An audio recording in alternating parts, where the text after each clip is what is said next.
우리 자손들 다수를 기리고 저 성전 돌같이 긴하게 하소서. 주 구원하신 능력, 주 구원하신 능력 늘 끝날까지 주소서. 주 믿는 만민이 참 진리 지키며 성도들 같이 충성하다가 저 천국 보좌 앞에서, 저 천국 보좌 앞에서 늘 전송하게 하소서. 아멘.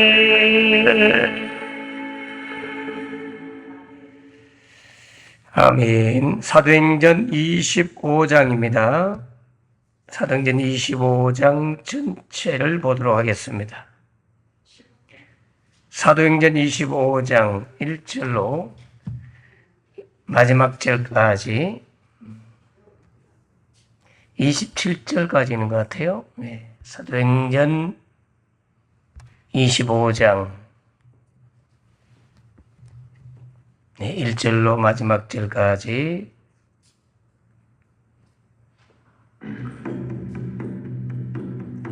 베스도가 부임한 지 3일 후에 가이사랴에서 예루살렘으로 올라가니 대제사장들과 유대인 중 높은 사람들이 바울을 고소할세 베스도의 호의로 바울을 예루살렘으로 옮기기를 청하니 이는 길에 매복하였다가 그를 죽이고자 함이더라. 베스도가 대답하여 바울이 가이사랴에 구류된 것과 자기도 멀지 않아 떠나갈 것을 말하고, 너희 중 유력한 자들은 나와 함께 내려가서 그 사람에게 만일 옳지 아니한 일이 있거든 고발하라. 베스도가 그들 가운데서 8일 혹은 10일을 지낸 후 가이사랴로 내려가서 이튿날 재판자리에 앉고 바울을 데려가 명하니 그가 나오매 예루살렘에서 내려온 유대인들이 둘러서서 여러 가지 중대한 사건으로 고발하되 능히 증거를 대지 못한지라 바울이 변명하여 이르되, 유대인의 율법이나 성전이나 가이사에게나 내가 도무지 죄를 범하지 아니하였노라. 베스도가 유대인의 마음을 얻고자 하여 바울더러 묻되, 내가 예루살렘에 올라가서 이 사건에 대하여 내 앞에서 신문을 받으려느냐? 내가 가이사의 재판자리 앞에 섰으니 마땅히 거기서 신문을 받을 것이다. 당신도 잘 아시는 바와 같이 내가 유대인들에게 불의를 행한 일이 없나이다. 만일 내가 불의를 행하여 무슨 죽을 죄를 지었으면 죽기를 사양하지 아니할 것이다. 만일 이 사람들이 나를 고발하는 것이 다 사실이 아니면 아무도 나를 그들에게 내줄 수 없나이다. 내가 가이사에게 상소하노라. 베스도가 배석자들과 상의하고 이르되, 내가 가이사에게 상소하였으니 가이사에게 갈 것이라.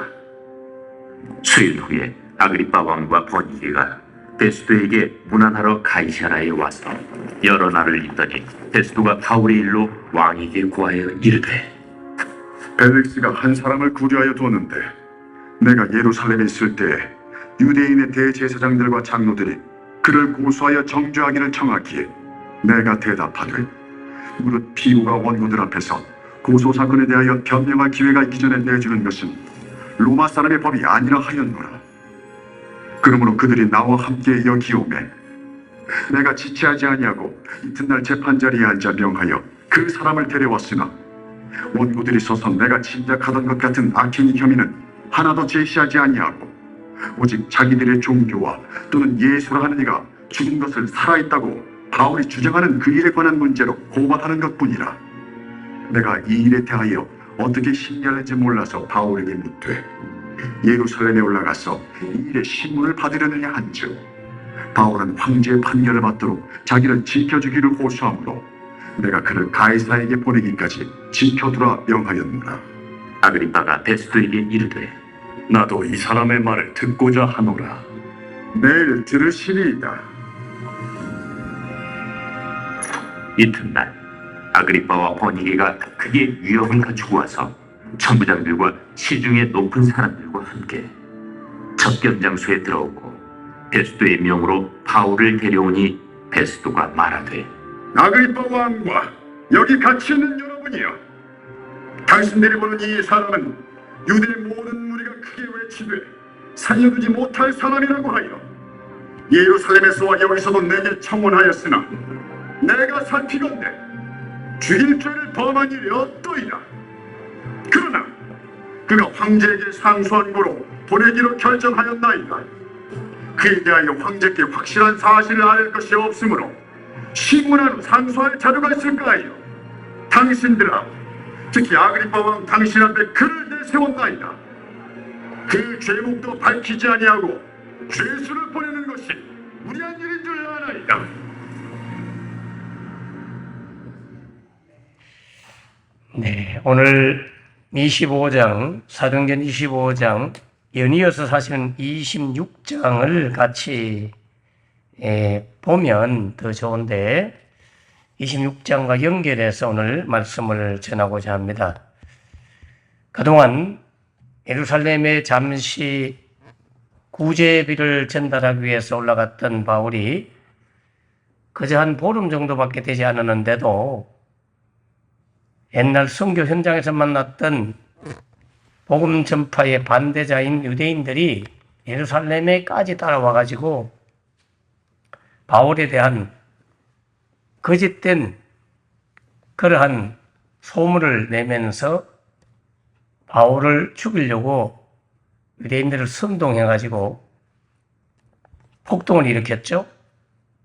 그러자 천부장이 바울을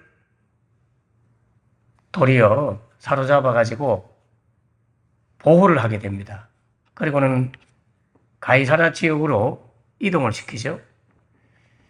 가이사라로 내려온 한 100km 정도, 어떤 분은 110km, 어떤 분은 95km, 직선도로와 또 해변가를 통해서 둘러가는 도로가 좀 다르기 때문에 하여튼 100km 하면 200리길 이상, 200몇십 길 되는 이상의 거리까지 이동을 시키죠. 그래서 가이사라에서 총독으로 근무하던 벨릭스 총독에게 재판을 받도록 했지만 미결수로 2년의 세월을 보냅니다. 그리고 2년의 세월이 지난 후에 벨릭스 총독의 임기가 다하고 오늘 본문에 보면 베서도라고 하는 총독이 부임을 하게 되죠. 가이사라에 부임하고 난 이후에 제수 하나가 미결수로 있다는 걸 벨릭스 총독으로부터 보고를 받죠. 그리고는 베서도가 잠시 예루살렘으로 올라갑니다.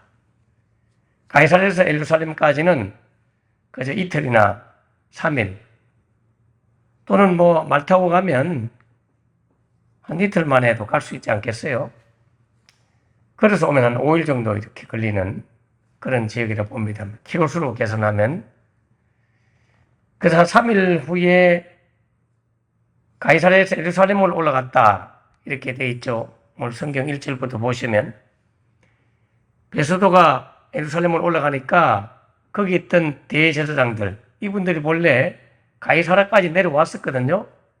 벨릭스 총독 때에 바울이 막 잡혀갔을 때 내려왔다가 벨릭스가 구체적인 판결을 하지 않으니까 결국 예루살렘으로 다시 돌아왔지 않았겠어요? 2년의 세월이 지났으니까 이분들은 그때 일 잊지 않습니다. 2년 전에 잡혀간 바울을 계속해서 죽이려고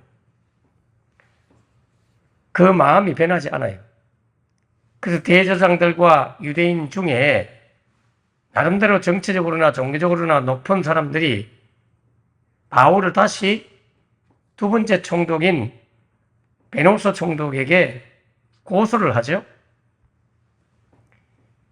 그래서 베서도에게 바울을 예루살렘으로 데려와 가지고 재판을 하도록 해달라고 그렇게 요구를 합니다. 베스도가 그 말을 듣고 바울이 가이사라에 구류된 것이 자기 때문에 그런 것도 아니고 벨리스 총독이 그렇게 구류를 2년 동안이나 해놓았는데 자기도 이제 그 예루살렘을 떠나가지고 가이사라에 내려가서 이제 정치를 하면서 이분에 대한 문제를 어쩌든지 처리를 해야 된단 말이에요. 그래서 베스도도 유력한 자들과 함께 나름대로 이제 정치적으로 높은 지위에 있는 그런 분들과 함께 가이사라로 내려가 가지고 바울을 이제 만나게 되죠. 그래서 종교 지도자들한테 당신들도 다 이제 내려가 가지고 바울에 대해서 고소할 것이 있으면 고발을 해라. 그러면 내가 처리해 주겠다. 하고 8일 혹은 10일이 지난 후에 다시 가이사라로 내려옵니다. 그래서 내려오자마자 그 다음날 재판을 다시 열게 되죠. 재판 자리에 앉아서 바울을 데려오라 해요. 이게 6절 말씀입니다. 바울이 나오니까 예루살렘에서 내려온 그 유대인들, 그들이 둘러서가지고 여러 가지 중대한 사건처럼 막 고발을 합니다. 그러나 하나도 증거가 없어요. 증거를 대지 못해요. 말로만 계속 이렇게 험담을 하고 비난을 하고 고소를 하고 하는데 구체적인 바울이 폭행을 했거나 사람을 죽였거나 뭔 죄를 지은 증거를 대지는 못해요. 그래서 바울이 다시 8절에서 변명을 하죠. 본인이 변호를 해요. 유대인의 율법이나 성전이나 또 가이사 황제에게 내가 도무지 죄를 범한 것이 없다. 그렇게 말하자 베스도가 유대인들한테 마음을 얻어가지고 어찌하든지 유대인들의 소원을 들어주고 싶어 해요. 그래서 바울한테 은근히 묻습니다. 너 예루살렘에 올라가서 재판받은 거 어떻게 생각해? 예루살렘에 올라가가지고 이 사건에 대해서 내 앞에서 신문을 받는 게 좋지 않겠냐? 근데 바울이 단호하게 거절하죠. 나는 황제에게 재판을 받기를 원한다. 내가 유대인들한테나 황제에게나 죄 지은 게 도무지 없는데 가이사 황제에게 가서 신문을 받을 것이다. 나는 상소하겠다. 이 당시의 법도 상고심이 있었던 것입니다. 우리도 고등법원, 대법원, 지방법원 이렇게 3단계로 재판을 하잖아요. 이 시대에도 로마의 법은 나름대로 인권을 위해서 잘 정비된 그런 법들이 있었어요. 문제는 그런 법을 제대로 적용하지 아니하고 예수님을 재판했기 때문에 문제였죠. 예수님의 재판은 새벽 일찍 하는 재판이었기 때문에 그냥 불법이에요. 해가 뜨고 난 이후에 정상적인 변호사를 동원해서 그렇게 재판해야 되는데 예수님에게는 전혀 그러한 변호사를 붙여주지도 않았고 제대로 된 도움을 주지 않았습니다. 사도행전 읽어보면 변호사도 나오잖아요. 예. 그래서 상소하겠다고 이야기했어요. 로마 시민권을 가진 바울은 로마 황제에 의해서 재판받기를 원할 때 이들은 사실은 거절할 수가 없죠. 근데 사실은 예루살렘으로 100km 이상을 올라가려고 할 때 만일에 올라간다면 큰일이 생길 뻔했습니다. 유대 지도자들, 종교 지도자들이 예루살렘에 데려와서 재판받게 해주세요 하고 베스도에게 청한 이유는 실제로 무슨 재판에 대한 관심이 있는 게 아니에요. 40명의 사람들이 옛날부터 2년 전부터 금식까지 하면서 그들이 서약까지 하잖아요. 저 바울을 죽이기 전까지는 우리 물도 안 먹고 음식도 안 먹겠다. 그렇게 말해놓고 2년 동안 아직 살아있는 거 보면 음식을 먹었다는 거죠. 그렇게 맹세하면서까지 바울을 죽이고자 작정했던 그 40명이 아직도 그 뜻을 굽히지 않아요. 그들이 계획을 가지고 예루살렘으로 올라올 때 중간에 바울을 죽이려고 계획을 갖고 있었기 때문에 매복해가지고 바울을 예루살렘으로 호송하면 쳐들어와가지고 바울을 뺏어서 죽이려고 하는 그런 음모가 그대로 가지고 있었어요. 여전히 그 계획과 음모는 변하지 않아요. 결국 베소드는 바울의 청원대로 로마에 가서 재판받도록 결정을 하고 이 유대인들한테 이걸 선포하죠. 로마에 가서 재판받는다고 하니 예루살렘으로 못 들어간다. 그가 상소했기 때문에 로마에 가서 황제에게 직접 재판받도록 하겠다. 그렇게 결정을 해요. 자, 그런데 오늘 중요한 말씀을 좀 전하려고 하는 것은 이 베소도 총독이 가이사랴에 부임했을 때에 13절을 보면 수일 후에 아그리빠 왕과 그의 여동생 버니게, 이 버니게가 베소도에게 축하 인사차 문안하려고 가이사랴로 내려옵니다. 오늘 이분에 대한 이야기를 하려고 하는 거예요. 아그리빠 왕.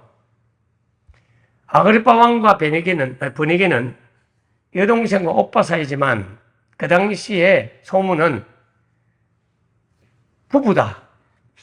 사실혼 관계로 살고 있다 하는 소문들이 실제로 역사가의 자료에 보여도 나와요. 이 버니게가 본래 첫 결혼을 했는데 결혼한 남편이 아주 유복한 부잣집 아들이었는데 일찍 죽어요. 그래서 사별하고 난 이후에 그 오빠와 같이 살고 있다 하는 그런 소문이 그 당시에 있었습니다. 실제로 이 당시에는 근친으로 결혼하는 경우가 많아요. 헤롯 대왕의 그 후손이 아그리빠 왕이거든요. 자, 이 아그리빠 왕에 대한 이야기를 오늘 하려고 하는 거예요. 이 아그리빠 왕이 인사로 내려왔다가 여러 달을 이제 그곳에 있었는데 베소도가 바울의 일로 이 왕한테 상의를 해요. 14절에 보면 바울 때문에 베소도가 굉장히 고민이 많았던 것 같아요.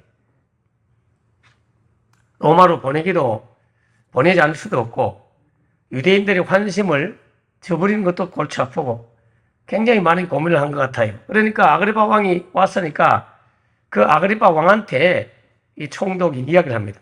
이 총독은 로마 정부에서 세운 정치 지도자고 아그리빠 왕은 겉으로는 이스라엘의 왕이죠. 옛날 우리나라에도 고종이 우리나라의 왕이었다면 일본에서 총독을 보내가지고 그 총독이 나중에 죽잖아요. 그 총독이 사실 정치를 하듯이 했던 그런 관계이기 때문에 이 베소도가 아그리빠 왕한테 우리 제수를 한 사람 구류해 놓았는데 좀 골치 아파요. 유대인들은 자꾸 예루살렘에 데리고 와서 재판하자고 하는데 그들의 환심을 사는 게 정치하는 데 편한데 또 당사자는 로마 황제에게 가고자 하니 참 문제입니다. 그때 제가 이렇게 가만히 이분이 무슨 죄를 지었나 하고 조사를 해봐도 뭐 특별한 죄가 없어요. 그 유대인이나 대제사장들이 그 장로들이 다 고소를 해놓았지만 죄를 정하기에는 증거가 없습니다. 그들이 정죄를 청했지만은 내가 찾아보니까 이 고수 사건에 대해서 뭐 찾아봐도 도무지 증거도 없고 악행도 없고 그 참 곤란하다고 이런 이야기를 이제 두른두른 대화를 하게 되죠. 자, 그래서 이 말을 듣자 이 아그리빠 왕이 그러냐고 22절을 보세요. 아그리빠가 베소도에게 나도 이 사람의 말을 좀 듣고 싶소. 그러니 이 양반이 주장하는 게 뭔지 나도 더 듣고 싶다고. 그러면서 요청을 해요. 그러냐고 내일 들으시면 될 것 같습니다. 제가 왕과 함께 또 유대인 사람들 있는 자리에서 이분을 불러내가지고 재판에 대해서 한번 재판을 열고 또 어차피 로마로 데려가겠다고 다시 한번 이야기도 해야 되니까 불러내서 그때 이야기를 들으면 되겠다고. 이제 그렇게 해서 이 아그리빠와 브니게가 바울의 이야기를 듣고 싶어 해요. 바울의 이야기에 관심이 있다 이 말이죠. 그래서 그 다음날 아주 성대하게 크게 위엄을 갖추고, 이 말은 왕의 제복을 입고 왕후의 어떤 왕후 같은 그런 옷을 갖추고 천부장들과 시중들 함께 동원해가지고 위험 있는 그런 재판 자리를 열어서 바울에게 이제 말을 듣게 되는 장면이 이제 26장으로 이제 넘어가게 되는데, 제가 오늘 드리고 싶은 말씀은 이 아그리빠 왕이 누구길래 사도 바울이 이야기하는 걸 듣고 싶어 했는가? 이 아그리빠 왕은 그 마음속에 늘 뭔가 끄림칙하고 찔리고 죄책감이 드는 그런 어떤 부분이 있었어요. 왜냐하면 사도행전 25장 26장에 나오는 이 아그리빠 2세거든요. 아그리빠 2세 왕인데 사도 바울을 직접 만나서 그의 변정을 듣고 싶어 하는 이유, 바울이 전한 이 복음을 듣고 싶어 하는 이유가 단순히 호기심 이상으로 그 집안 배경을 살펴보면 그의 내면 속에 굉장한 내적인 갈등과 찔림과 죄책감, 이런 부분들이 분명히 있었다고 볼 수 있어요. 그 역사적으로 성경적으로 그 맥락을 지금 보려고 하는 거예요. 왜냐하면 이 아그리빠 왕 가문의 그 위에 왕이 누구냐면 바로 헤롯 왕입니다. 헤롯 왕과의 혈통의 모습을 보면 이 아그리빠 왕이 왜 이 마음을 가지는지를 알 수 있어요. 여러분, 오늘 중요한 말씀을 나누는데요, 헤롯 왕가는 순수한 유대인이 아니라는 것 몇 번 제가 말씀드렸습니다. 이두메 출신이다, 이렇게 성경이 되어 있어요. 신약 성경에 이두메가 뭐냐면 구약에는 에돔 족속이에요. 이 에돔은 야곱의 형 에서의 후손이에요. 요걸 잘 아셔야 돼요. 여러분, 저를 교만하다고 말할지 몰라도 요런 설교는 다른 데서 어디든지 잘 듣기 힘들어요. 이거 잘 들으셔야 돼요. 지금 아그리빠 왕 바울 관계, 그 후에 헤로드 왕과 예수님 관계, 헤로드 왕가와 세례 요한 관계, 이런 것들이 그냥 되는 게 아니고 그 밑에 올라가면 에서와 야곱으로부터 출발된 싸움이에요.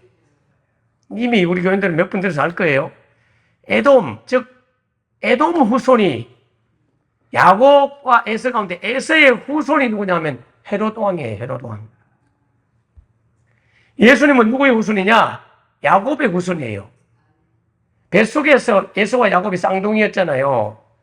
에서와 야곱이 싸우잖아요. 뱃속에서부터.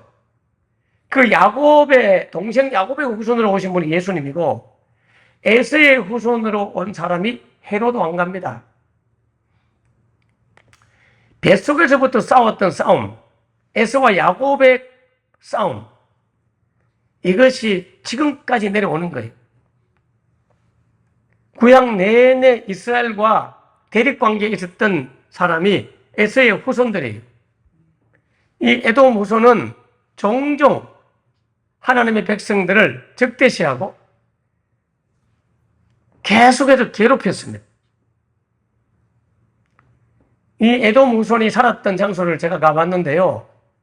페트라라고 해서 바이 요새입니다. 바이 요새. 오바다서가 에돔 후손이 어떻게 멸망당할 것을 하나님이 예언해 놓은 성경책이 오바다, 구약성경 오바다서 읽어보세요. 에돔 족속이 얼마나 교만하냐면 이 세상 안에서 견고한 성읍을 만들고 사방이 바위로 되어 있어요. 페트라는 지역에 가면 지금 우리 교회당 안이 그들이 사는 장소고 벽은 다 바위라. 근데 깎아지른 높은 바위산 가운데 이런 움푹 파인 곳에 그들이 집을 짓고 산다니까요. 이 안으로 들어오려고 하면 문이 딱 하나밖에 없어요. 입구 13km 가까이를 걸어 산골짜기 바위와 바위산 좁은 마차 한 대, 두 대 정도 들어갈 수 있는, 제가 거기 말을 타고 들어갔었는데 그 좁은 통로로 13km 들어가면 거기 이런 광장이 확 열리면서 사방에 바위 벽에 구멍을 뚫고 그 구멍 안에 살았어요. 요즘같이 비행기가 있는 시대는 날아가서 폭탄 터뜨리면 되지만 옛날 걸어다니면서 싸움하고 말 타고 다니면서 싸움할 때는 도저히 난공불락이라 이 에돔 족속을 죽일 수가 없어요. 13km 걸어들어 좁은 길을 걸어들으면 그 좌우의 바위산 위에서 돌을 막 집어 던져가지고 그 적군을 다 소멸하기 때문에 자신들이 얼마나 그냥 교만한지 몰라요. 우리는 절대로 우리는 망할 수 않아. 하나님도 우리를 망하도록 할 수 없어. 막 그렇게 말한다니까요. 하나님이 화가 나가지고 에돔 족속, 에돔 오바다스를 읽어보세요. 그래, 야 이놈들아, 너희들이 아무리 그렇게 해도 내가 한번 손대면 그 말짱 꽝이야.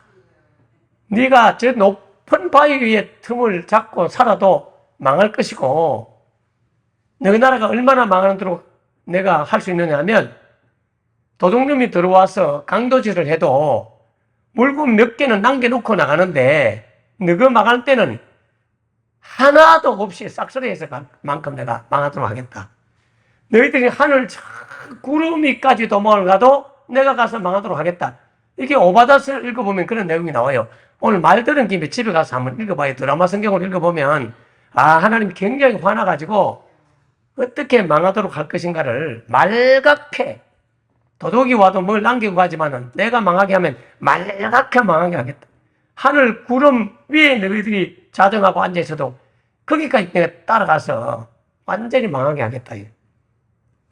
이 에돔 족속이 얼마나 교만한지 몰라요. 그러면서 이들이 애굽에서 탈출해가지고 가나안 땅을 향해 가고 있는 이스라엘 백성들을 뒤쫓아 와가지고 후미 쪽에서 제일 뒤쪽에는 연약한 아낙네들과 아이들과 노인들이 남아있을 거 아니에요. 그들을 늘 막 괴롭히고 약탈하고 그러면서 계속 따라다니면서 괴롭혔다니까요. 다윗 왕 때에 이르러가지고 에돔이 이스라엘의 정복을 한번 당하긴 합니다.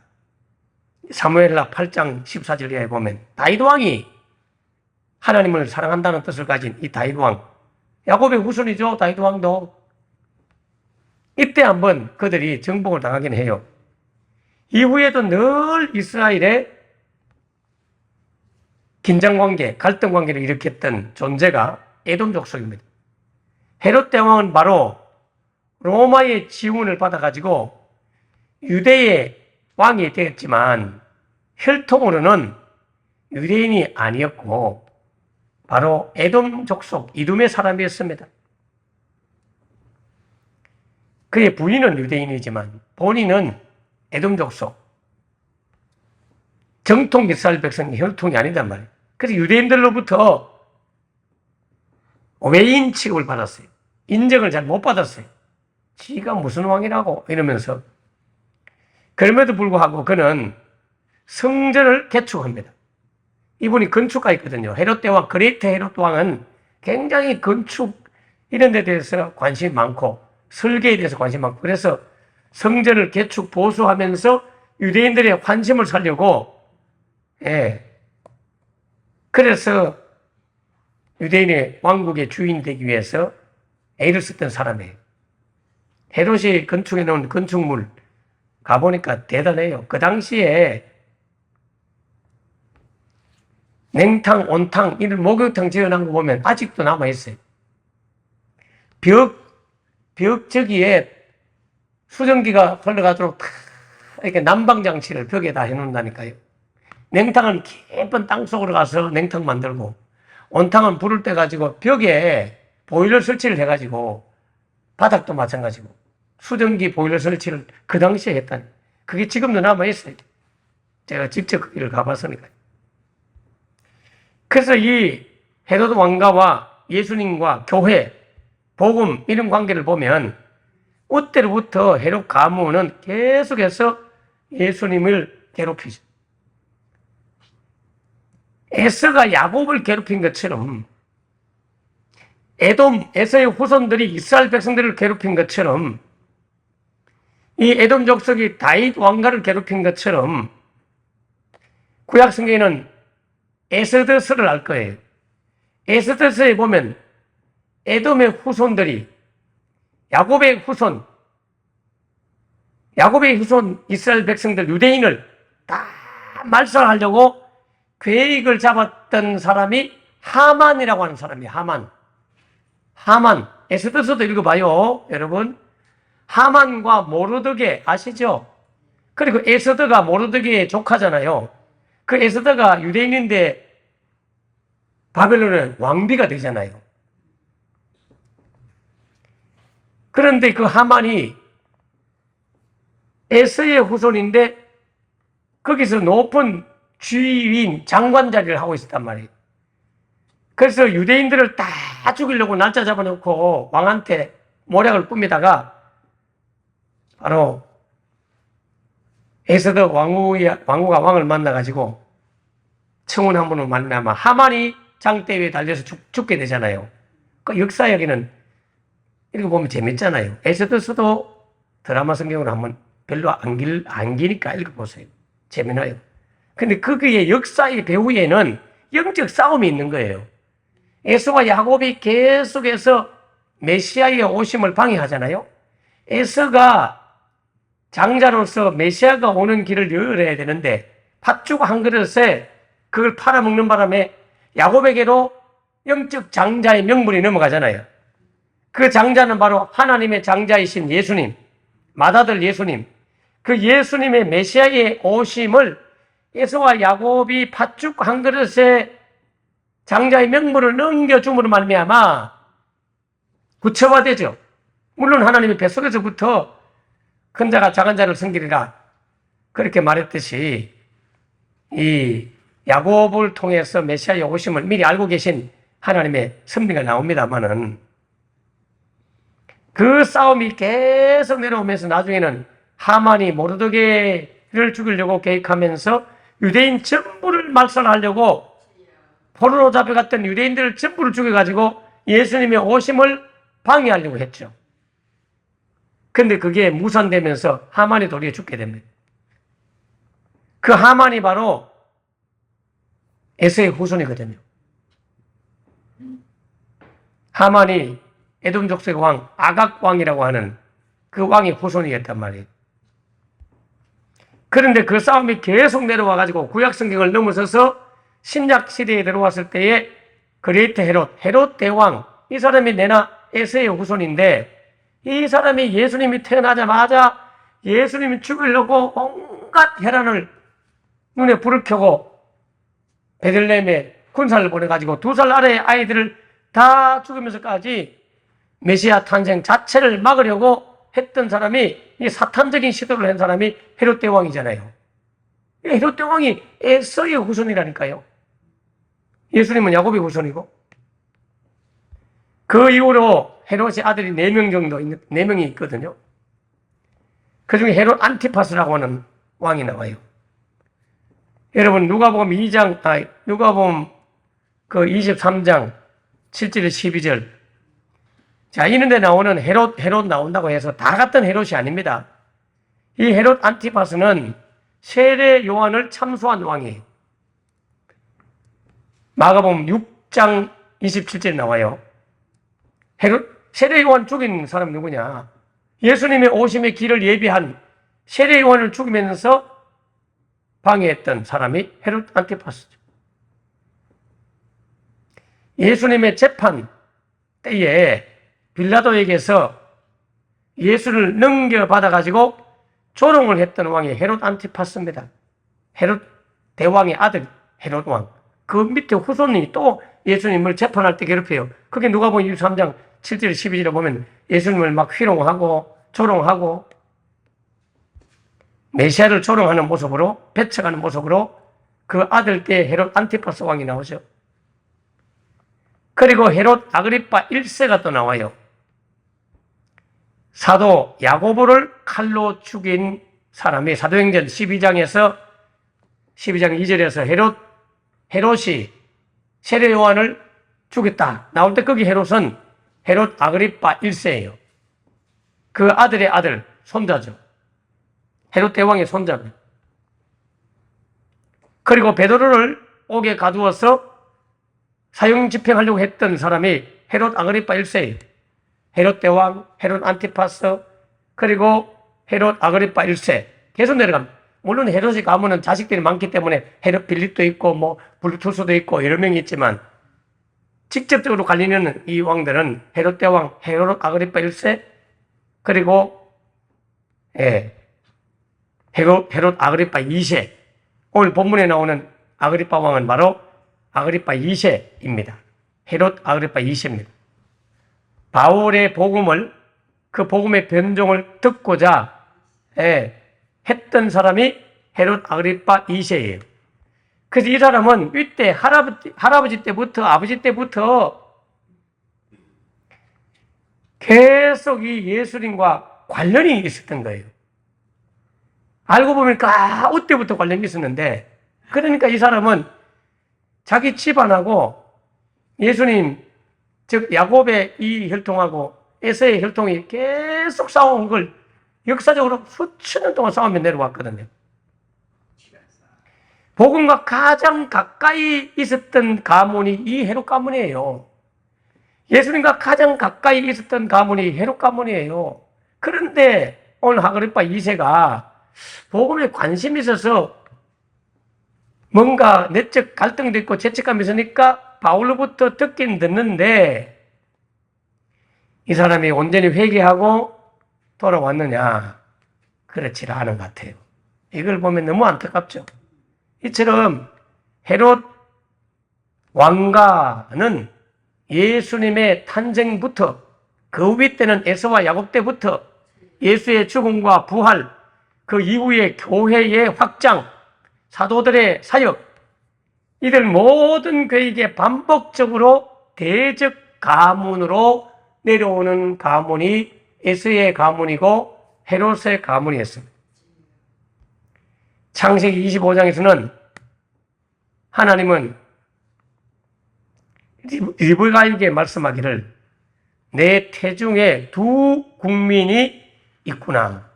큰 자가 어린 자를 섬길 것이다. 그렇게 이야기해요. 에서와 야곱의 태중에서부터 다투었던 이 다툼은 훗날 두 민족, 에돔과 이스라엘의 끊임없는 대립관계로, 그 이후로 예수님과 헤롯 가문의 끊임없이 갈등 관계로 그렇게 역사적으로 내려옵니다. 하나님은 마지막 헤롯 왕가의 왕, 시작 때 예수님을 받아들이지 않았던 헤롯 대왕, 헤롯 아켈라오라는 또 왕도 나오거든요. 이 헤롯 아켈라오는 나중에 폐위가 되는데 로마로부터 굉장히 악한 왕이에요. 예수님이 애굽으로 피난 갔을 때, 애굽에 계실 때에 헤롯 아켈라오가 죽었다는 말을 듣고 예수님이 이제 애굽에서 나와가지고 나사렛으로 돌아오잖아요. 그 왕도 다 헤롯 가문이에요. 이 아켈라오 때문에 예수님께서 애국까지 가서 잠시 머물다 왔다니까요. 신약 시대의 이 싸움은 바로 메시아의 오심을 방해하려는 사탄적 세력, 헤롯 왕가죠. 그리고 그리스도의 구속사역을 이루는데 하나님의 그 역사를, 즉 예수님과 사도들의 이 역사를 계속해서 영적으로 방해하는 영적 전쟁으로 나타나고 있습니다. 헤롯 왕과의 끊임없는 공격은 결국 메시아를 막을 수가 없었죠. 하나님은 바울을 통해서 그 가문의 마지막 왕에게까지 복음을 증거하게 하셨어요. 이렇게까지 복음 증거하는데도 안 믿는데 뭐 어떡하겠어요? 하나님은 결단코 우리를 쉽게 그렇게 지옥불 보내고 싶어 하지 않아요. 예수님이 재림이 늦은 이유가 뭔지 아세요? 분명히 재림이 늦은 이유가 데살로니가서에 보면 예수님이 늦게 오니까 늦게 온다고 막 드디어 온다고 욕하는 분이 많아요. 그런데 분명히 표현해요. 주님의 재림이 더딘 것은 더딘 것이 아니다. 한 사람이라도 더 구원하려고 기회를 주는 것이다. 그렇게 성경에 설명하고 있다니까요. 그래서 이 마귀 원수의 끊임없는 공격, 이 공격을 받았지만 복음은 계속해서 확장되었고 지금 우리까지 믿게 돼요. 자, 그렇다면 결론적으로 영적으로 따지면 오늘 우리와의 직접적 관계는 뭐냐? 이 야곱에 대한 이야기는, 또 에서에 대한 이야기는 단순히 두 형제의 싸움이나 두 민족의 싸움으로 그렇게 설명되는 게 아니고 복음 방해하는 원수 사탄 마귀와의 싸움도 되지만 우리에게 관련을 주면 이 야곱은 무엇을 뜻하느냐? 에서는 무엇을 뜻하느냐? 야곱을 죽이려고 계속 괴롭히는 에서, 이 에서는 무엇을 뜻하느냐 하면 육신의 정욕을 뜻해요. 육신의 욕망을 뜻해요. 복음을 우습게 여기고 영적인 것을 우습게 여기고 눈에 보이는 육신적인 것만 귀하게 여기는 그러한 육신의 정욕. 여러분 보세요. 장자의 명분은 눈에 보이지 않습니다. 팥죽은 눈에 보입니다. 팥죽은 당장 배고픔을 해결해 주는 것이에요. 그러나 장자의 명분은 당장 자기에게 어떤 유익을 주지 못해요. 아버지가 죽고 나면 유산 이어받아가지고 미래에 자기에게 유익을 주지만 지금 현재는 배고픈 에서에게 팥죽이 중요하지. 장자의 명분 언제 아버지가 돌아가시고 그 유산 받아가지고 누릴 건 모르지만 지금 당장 팥죽 한 그릇에 장자의 명분을 팔아봐야 눈에 보이는 거 그거 별거 있나? 이렇게 소홀히 여김으로 말미암아 영적인 일을 소홀히 여김으로 육신의 배고픔을 해결하는 정욕을 더 중시 여김으로 말미암아 평생 버림받은 에서의 모습은 오늘 우리가 마지막 이 시대에 살면서 눈에 보이는 육신의 것만을 바라보고 당장 배고픔을 해결하고 당장의 나의 어떤 육신적인 문제를 해결해주는 팥죽 같은 물질과 세속적인 것들만을 계속 바라보고 살다가는 영원한 하나님 나라를 잃어버릴 수가 있다는 걸 보여주는 거예요. 그래서 보세요. 에서와 야곱은 뱃속에서부터 같이 붙어 있었어요. 그 이후로 에서의 후손과 야곱의 후손은 계속 붙어 다녔어요. 싸우면서. 그리고 예수님이 오고 난 이후에도 에서의 후손인 헤롯 왕과 예수님은 밀접한 관련이 있습니다. 가장 가까이 붙어 있는데 가장 방해를 했단 말이에요. 그러면 오늘 우리 속에 나의 본능, 나의 육적인 욕구, 정욕, 이거 버릴 수가 없잖아요. 가라지와 알곡이 같이 있듯이 우리의 믿음을 가장 방해하는 것이 누군지 아세요? 자기 자신이에요. 나 자신이라니까. 내 감정, 내 기분, 우리가 맡은 사명과 본분을 가장 감당하지 못하도록 방해하는 것이 뭐냐? 내 생각, 내 감정, 내 기분, 내 정욕이에요. 그래서 장로 직분 받고 집사 직분 받고 권사 직분 받고도 치고 던지고 도망가는 게 누구 때문인지 아세요? 목사 때문이라고요? 천만의 말씀. 교인 때문이라고요? 천만의 말씀. 본인의 정욕 때문에 그런 짓을 하는 거예요. 그걸 못 이기는 거예요. 그래서 그들을 보고 고린도서에는 육신에 속한 신자다. 어린아이 신자다. 끝으로는 아그리파 왕이 막 고관 대작으로 화려한 왕복을 입고 막 대단하게 직분을 가지고 폼 잡죠. 장로요, 집사요, 권사요, 막. 여러분, 그래서 여기 가고 저기 가고 떠돌아다니면서 저기가 직분 받고 저기가 직분 받고 끝으로는 막 화려한 장로요, 막 하지만 그러나 그는 세속적인 육신의 감정을 따라 여기 가고 저기 가고 하는 그걸 논문을 쓴 박사가 소비자형 교인이라고 하는데 그분들은 육신에 속한 어린아이 뿐입니다. 하나님 앞에 가면 육신에 속한 어린아이, 그렇게 하라도 구원받으면, 부끄러운 구원이라도 받으면 다행인데, 여러분, 성숙한 신자, 장성한 신자, 신령한 신자가 되셔서 끝까지 복음으로 육을 이기고, 영적으로 육신을 이기고, 승리하는, 이기는 자 되기를 주의 이름으로 축원합니다. 기도하겠습니다. 하나님 아버지, 가장 가까이 있었던 에서의 그 후손들과 그 가문, 야곱의 가문과 가장 가까이 쌍둥이로 붙어 있었습니다.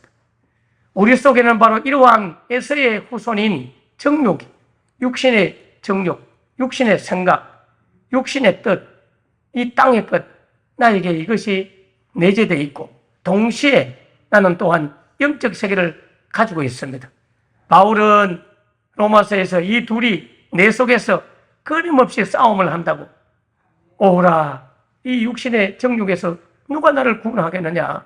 오직 우리 주님밖에 없다고 그렇게 고백을 합니다. 우리 속에는 끊임없이 육신의 싸움과 영적 싸움, 에서의 후손과 야곱의 후손이 우리 안에서 함께 계속 싸울 때에 예수님 편에 서서 성령을 의지함으로 야곱의 후손으로 승리하는 우리가 되게 하여 주시옵소서. 하나님, 내일은 주일입니다. 또 우리 육신의 그 에서의 후손이 내 속에서 이 본능과 육신의 정욕이 교회 갈까 말까, 예배 드릴까 말까, 세상의 일을 먼저 우선히 여길까 말까, 또 내적 싸움을 벌이면서 싸움의 진자는 예배의 자리에 앉지 못할 것이고 이기는 자는 주의 전에 나와서 예배할 줄 믿습니다.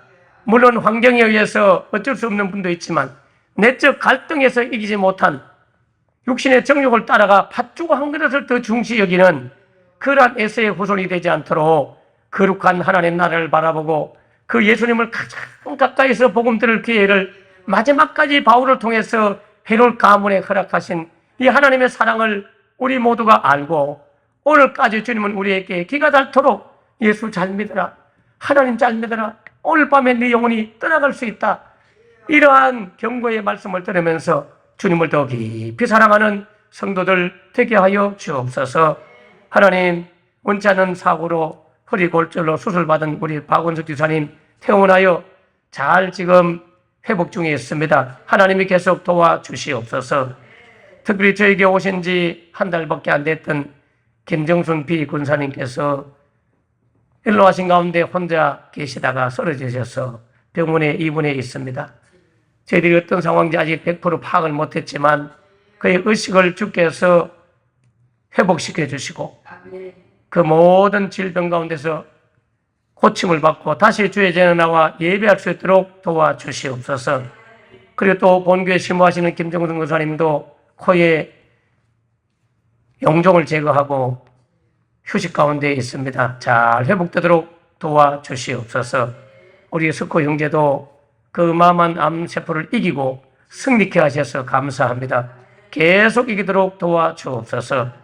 우리 유림이도 또 이기게 하셔서 백혈암을 다 이기고 이식받고 건강하게 일터에 나가 일할 수 있도록 아직 건강 주셔서 우리 유혜자 권사님의 딸도 지켜주셔서 감사합니다.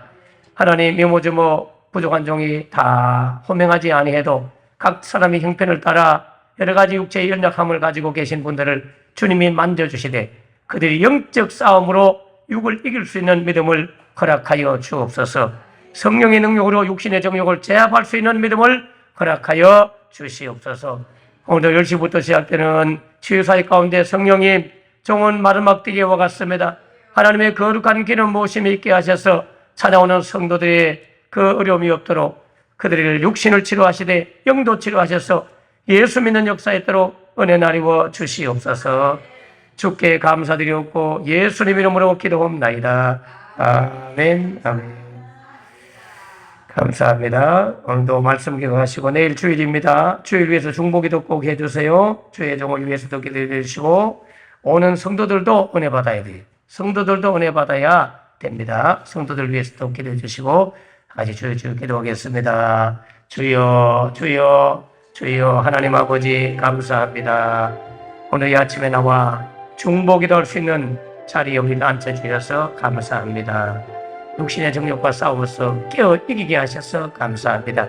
내 안에 있는 야곱, 내 안에 있는 에돔 족속, 내 안에 있는 헤롯의 모든 혈통을 제압하고 야곱의 후손 메시아의 피를 가지고 다시 한번 육신의 정욕을 이길 수 있는 믿음을 허락하여 주시옵소서.